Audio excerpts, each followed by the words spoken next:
Kenny Boyd is returning to the playoffs in Class 5A, and that's a feat that is nothing short of remarkable. As head coach Bretagne Galbreath joins us now, and Bretagne, I'm sure this is exactly as you planned it. Lose key players left and right to debilitating injuries during the season.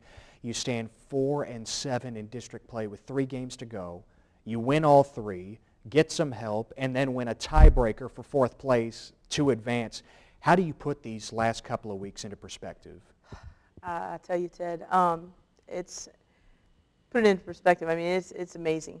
We struggled through the season, as we've talked before, to have to go through the injuries and other things that we've been through, and it's amazing to watch this group of young ladies that have come together and really bonded and through those things and been tested by fire, essentially. And they are a great group of girls. They get along, they really are good teammates, and I'm very happy for them. I'm happy that the hard work, that they put in the preseason and such is paying off right now, and for them to believe that all this has been possible, and hopefully still possible as we face Skyline tomorrow night. But just outstanding to be able to, be 2 games out with 3 to go, and to step in there and take all of them has been remarkable. It's been a lot of fun. And you finished the regular season at 7-7, same as Lakeview, and you settled things with a play-in game this past Friday night at McKinney. Beat the Lady Patriots 51-47. You were down by 6 with less than 3 minutes to play, and yet you said after the game, not for one moment did you think that your team wouldn't be able to pull that one out. Where did that confidence come from? Well, exactly. I mean, it just from the previous games, and knowing my girls and what kind of heart they have. And we called a timeout there at the end of the game, and that was a real message that I relayed to them, that, guys, we can do this, that belief. And Coach Talent made a defensive adjustment, and it paid off, and we got out there and got some steals and tied that ball game up. And Haley and Michaela, hit free throws down the stretch that were huge that we had to have, and we came away with it. But the confidence is just in my girls and their effort. I know that they're going to leave their heart out there on the floor every time they play, and I can't ask any more of them, and it's just tremendous. Bretagne, you bring up Haley, sophomore Haley Carruthers, just off the page against Lakeview, 21 points, 8 rebounds, 4 assists, 2 blocks. One of those players that was hit by injury earlier in the season. How important has she been to your team since her return? She's very essential. She's got to be on the floor. And, coming back from her injury, she had to get a little bit back in shape. But we've seen her over the last couple of games really start to pick it up. And I tell you, on Friday night, she's such a smooth player. She's in there battling, taking the ball to the hoop, and she makes it look effortless. And it's fun to watch. But she stepped up big Friday night, and I'm just really proud of the way that she played. And I hope that she continues to play that way, and I know she will. She needed that game Friday night, and it was really big that she came up, scoring the 21 and doing so well on the boards. We talk about the injuries for this team. Through all of that, there's been one constant, one player who has been there every time out for you, and that's Michaela Gonzalez. She recorded a double-double against Lakeview, 10 points, 11 rebounds, and what a storybook year this has been for Michaela, battling illness for most of last season, and now she's a driving force for this team. It's going to make me emotional. Yeah, Michaela, coming off of what she did last year, it's just, it's amazing. And for her to come back in the preseason, not in shape, not at her full, going and to work every day just to get better and get in shape, and then to step out there this year and have the year that she's had as a junior. You're right, constant. She's been in every game. I mean, and in every game ill, in every game hurt. You take a look at her knees and her elbows. I mean, this young lady is bruised and banged up, but she's a fighter. And I know that what she's had to overcome in the past has helped her in that mentality that she has. But she has been just that go-to leader by example on the floor for us, and just proud of her for what she's done. And huge game Friday night, stepping it up. I was wondering at the first half if she was going to come along and wake up, and she did. And we needed her to do that, and I know she's going to have a good game tomorrow night as well. Before that tiebreaker against Lakeview, you went on a 3-game winning streak, like we mentioned, and included in that streak 2 wins over other playoff teams from this district, Name and Forest, and also the district champion Saxe. You ruined what could have been a perfect season for the Mustangs, and at the time you called that victory over Saxe the biggest one of your career. Yeah.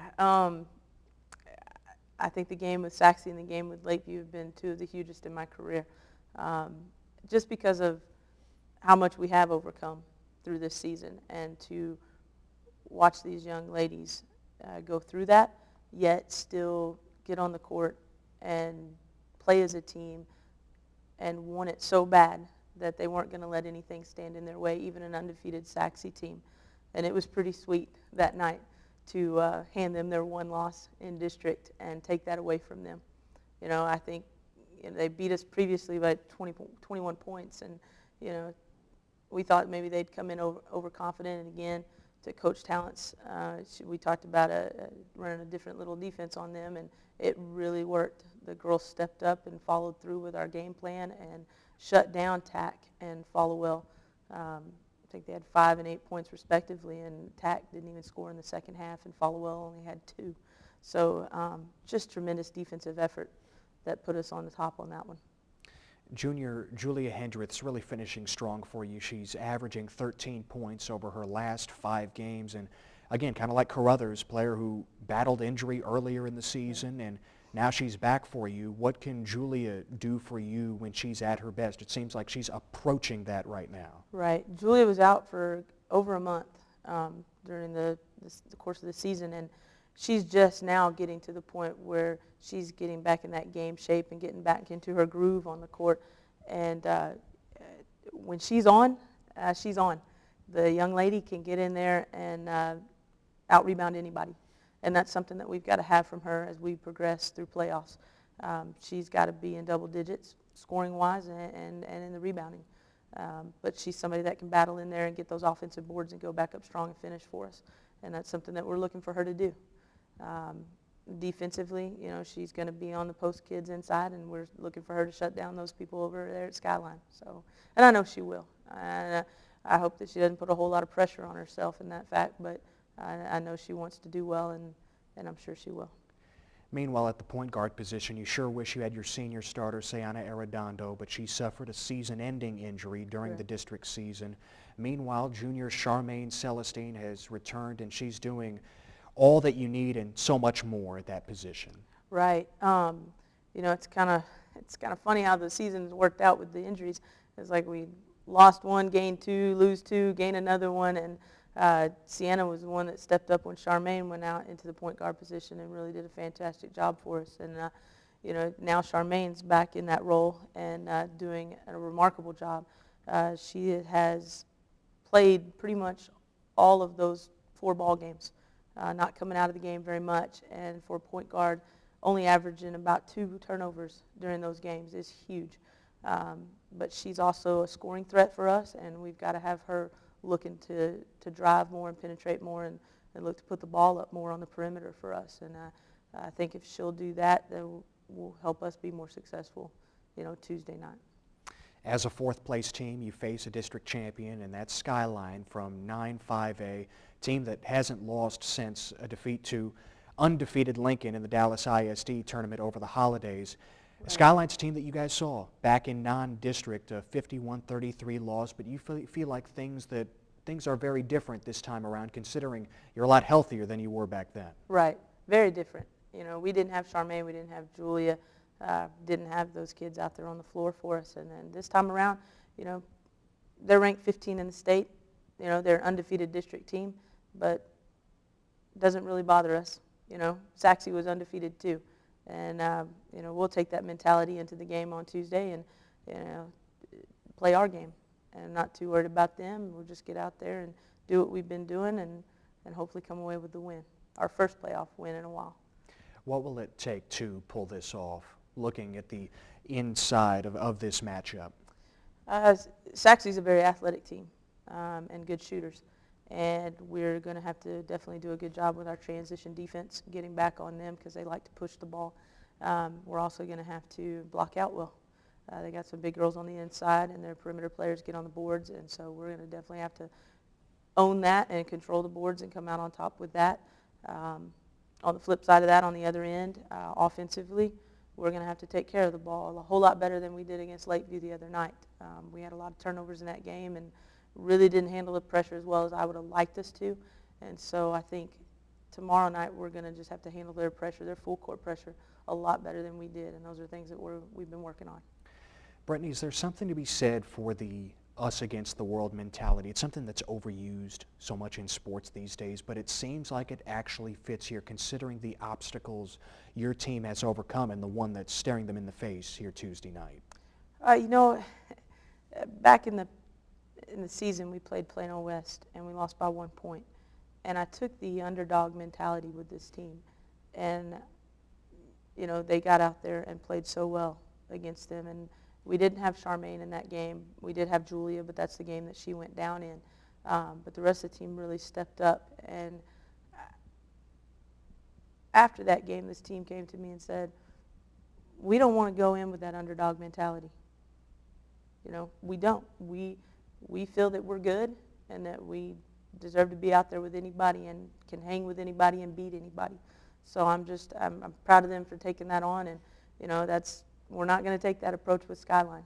And we told them we don't care about rankings, we don't care about what their final record was, because right now it's 0-0. It's a brand new season, and they're really excited about that. They're excited to be in playoffs, to get their playoff shirts and to kiss the Bronco, a tradition that we do here at Boyd, and they're really fired up about that. And I think that energy right now, with this, it's like a brand new team these last few weeks, and I think that's going to carry them. Brittany, thanks so much for the time. Best of luck tomorrow night. Thank you.